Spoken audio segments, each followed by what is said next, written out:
Bonjour, aujourd'hui je vous propose la vidéo portant sur la différence entre les théorèmes de gendarme et de comparaison.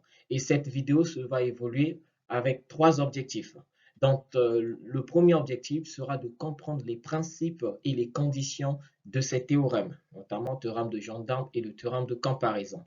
Et notre deuxième objectif sera de savoir appliquer ces théorèmes pour déterminer des limites. Et enfin, le troisième objectif, c'est être capable de distinguer des contextes d'application de chaque théorème et choisir le théorème approprié pour résoudre les problèmes spécifiques. Donc, ainsi, je vous rappelle encore que c'est un théorème, ici, je m'appuie sur les connaissances, donc les notions pour les élèves de terminale scientifique et notamment dans la simplification de calcul des limites et de l'étude de la convergence des fonctions ou encore des suites numériques. Ainsi, je vous reviens juste après notre fameux jingle.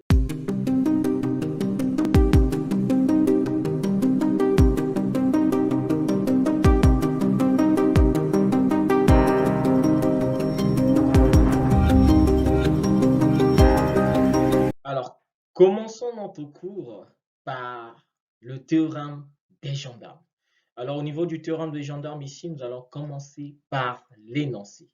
Premièrement, on se donne trois fonctions, g, f et h, qui sont dérivables au voisinage de x0, telles que notre fonction f de x, c'est la fonction dont on veut déterminer la limite. Mais cette fonction, son calcul de la limite est tellement difficile, donc nous n'avons pas des outils assez puissants autant pour moi, pour pouvoir déterminer sa limite. Du coup, on peut quand même se servir de son encadrement. Alors ici, cette fameuse fonction est encadrée par les fonctions g de x et h de x qui, elles, le calcul de leur limite est très facile. Alors, si lorsqu'on calcule la limite de la fonction g de x, quand x tend vers x0 et on retrouve une limite finie, et au même moment, je calcule la limite de la fonction h de x, quand x tend vers ce même x0, je retrouve encore une limite finie, mais cette fois-ci commune à la limite de la fonction g, alors je dirais que la fonction f admet aussi la même limite. Donc ça, c'est ce que me dit le théorème de gendarme.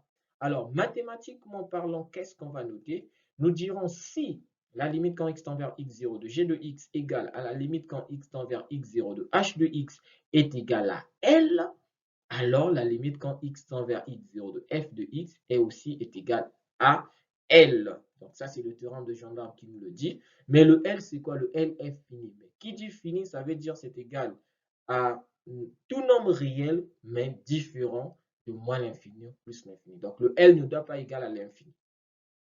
D'accord? Ok. Maintenant, le x0, ce n'est pas forcément qu'un réel. Le x0 peut être plus l'infini ou moins l'infini ou encore tout nombre réel que vous connaissez. Donc, voilà un peu ici énoncé le théorème des gendarmes ou encore le théorème des sandwichs ou encore le théorème de l'encadrement ou encore le théorème de la mise en étau. Alors ici, chers amis, nous allons cette fois-ci illustrer graphiquement le fameux théorème des gendarmes. Alors, on se donne trois fonctions telles qu'on l'a notifié au niveau du diapo précédent, que G, F et H, représentées ici par des courbes de couleur rouge, grise et verte. Donc, F, c'est la fonction à encadrer et G représente la borne inférieure et H la borne supérieure, comme nous venons tout à l'heure de le voir. Alors, ce graphique ici, donc cette représentation graphique, illustre très bien le théorème des gendarmes. Alors, pourquoi on l'appelle le théorème des gendarmes? La courbe grise représente graphiquement la fonction f qui, elle, est prise en étau par des fonctions g et h. Alors, pourquoi on l'appelle le théorème de gendarme? C'est parce que la fonction f est coincée par ces deux fonctions g et h, et du coup, cette dernière sera forcée à se diriger vers la direction imposée par des fonctions h et g. Donc, du coup, on l'appelle théorème des gendarmes parce que le gendarme, son but, c'est de l'arrêter, de l'orienter vers le piège afin de facilement l'arrêter. C'est aussi appelé le théorème de sandwich parce que ça a la forme d'un sandwich ou encore le théorème de mise en étau. Donc, voilà un peu comment est-ce que l'on peut appeler ce théorème de gendarme ou encore le théorème d'encadrement. Alors ici, nous allons parler d'une propriété du théorème de gendarme. Donc ici, au niveau de la propriété, on va énoncer autrement le théorème de gendarme, mais cette fois-ci en utilisant une autre notation ou encore avec l'utilisation des valeurs absolues. Alors ici, soit f et g, deux fonctions définies sur un intervalle i ouvert à a et ouvert à plus l'infini, et L un réel. Alors, si pour tout x appartenant à l'intervalle i, nous avons la relation, donc cette inégalité qui est la valeur absolue de f de x moins L est inférieure ou égale à la fonction g de x, et la limite quand x tend vers plus l'infini de la fonction g de x tendait vers 0, donc égale à 0, alors on peut admettre que la limite quand x tend vers plus l'infini de la fonction f de x égale à L. Voilà.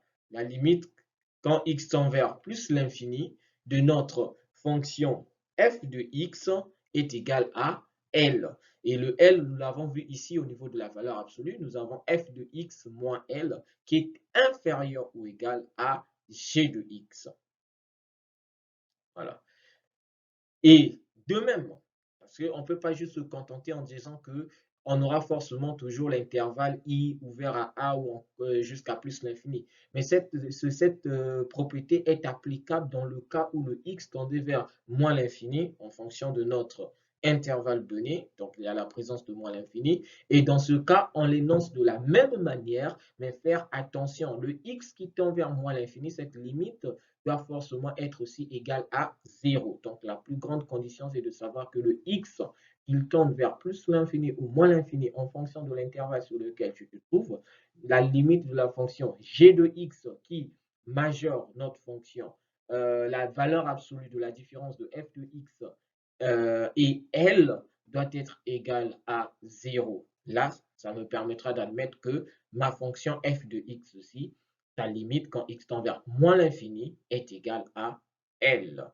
Donc, c'est une propriété qui est très importante parce que vous avez, dans certains exercices, on vous demande de prouver une telle inégalité et par la suite, il faut déduire la limite de la fonction ou encore déduire que la suite converge vers le réel L. Donc, du coup, tout ce que nous appliquons ici avec les fonctions, elles sont applicables avec les suites numériques. Mais la différence, c'est que l'ensemble de définition d'une suite numérique, comme vous le savez très bien, c'est l'ensemble des entiers naturels. Donc, c'est une partie des ensembles, de l'ensemble des entiers naturels. Alors, une fois terminé avec le théorème des gendarmes, ici, nous allons maintenant présenter le théorème des comparaisons. Donc, on va l'énoncer et pourquoi on l'appelle théorème de comparaison et essayer de voir à quel moment l'on applique le théorème des comparaisons. Alors, tout d'abord, on se donne toujours des fonctions g, f et h qui sont toutes trois dérivables au voisinage de x0, x0 étant fini ou infini. Alors, la première propriété qu'il faut savoir, cette propriété, qui est ce théorème ici dit théorème de comparaison, mais ici particulièrement de majoration, le théorème de majoration. Donc, si la fonction f de x est inférieure ou égale à la fonction h de x, et que la limite quand x tend vers x0 de h de x est égale à moins l'infini, alors la limite quand x tend vers x0 de f de x sera égale à moins l'infini. Mais dans le cas où c'est égal à plus l'infini, ce théorème de comparaison n'est plus valable. Alors, deuxième cas, ici nous avons maintenant le théorème de minoration. Donc, théorème de comparaison, mais là aussi on peut l'appeler dans le cas de théorème de minoration, lorsque nous sommes aussi avec des suites numériques ou même ici avec les fonctions numériques.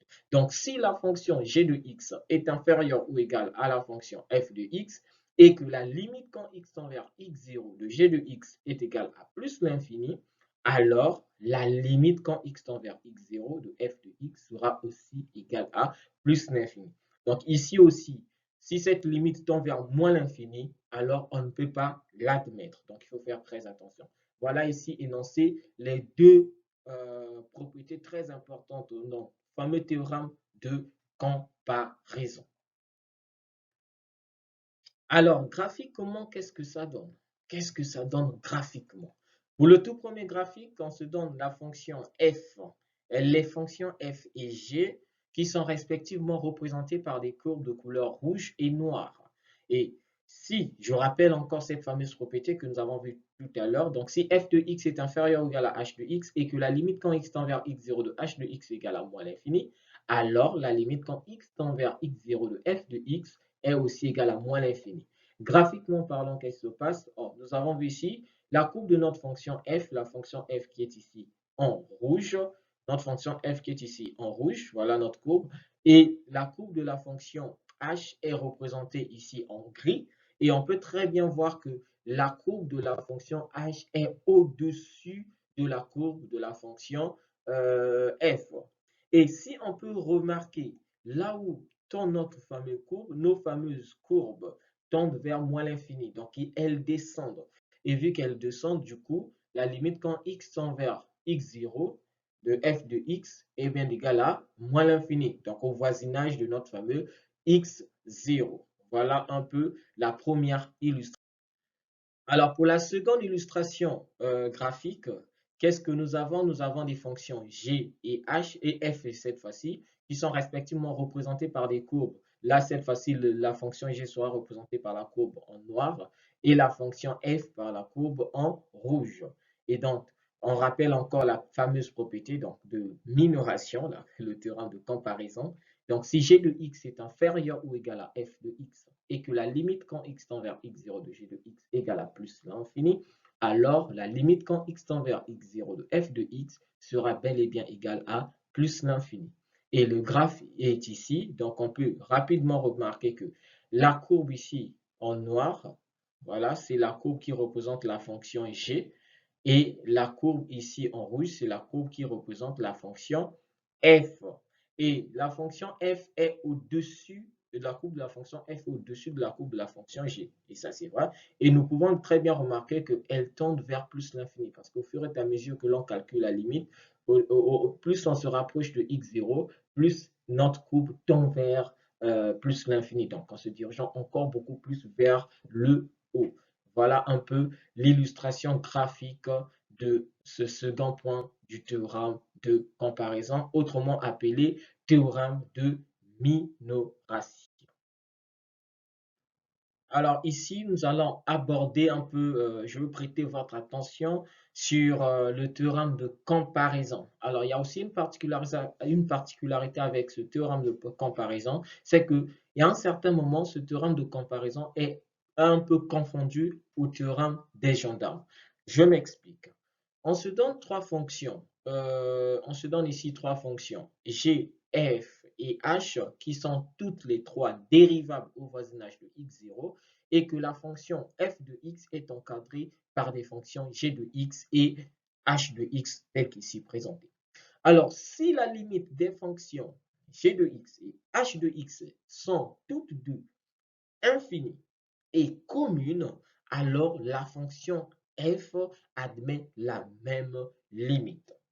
Donc, là, nous avons ici, donc si par exemple la limite quand x tend vers x0 de g de x est égale à la limite quand x tend vers x0 de h de x qui est égal soit à plus l'infini ou encore à moins l'infini, alors la limite quand x tend vers x0 de la fonction f de x sera égale à plus l'infini ou encore moins l'infini en fonction de l'égalité de cette limite.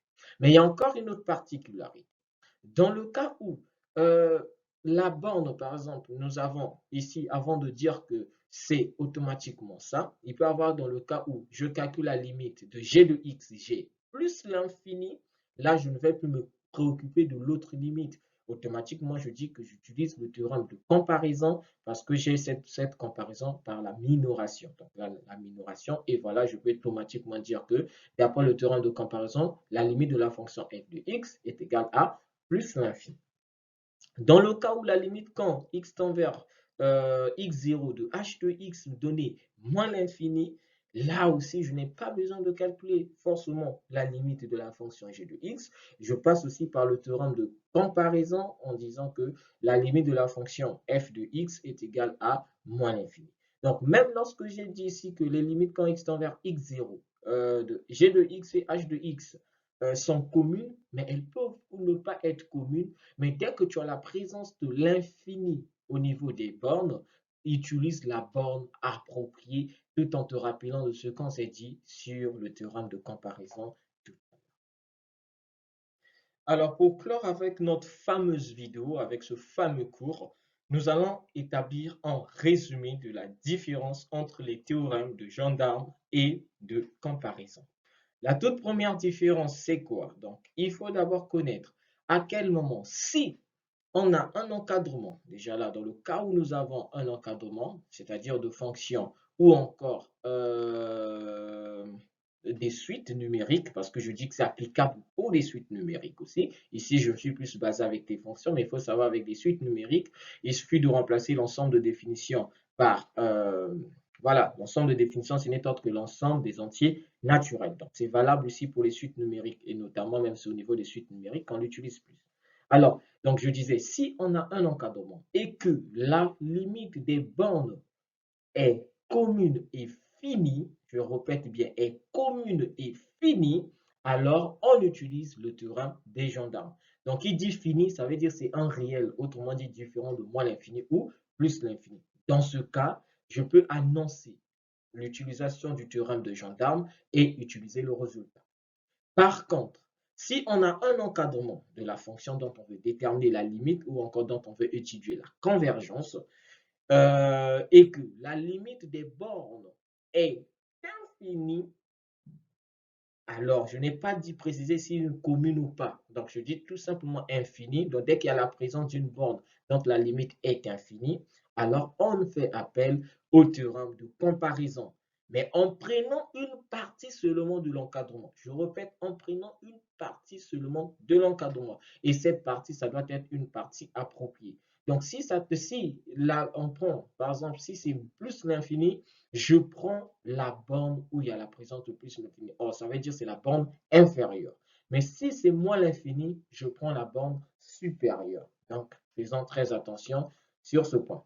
Alors, voilà ici terminé avec cette présentation de cours, avec cette présentation de la différence qu'il y a entre le théorème de comparaison et le théorème des gendarmes.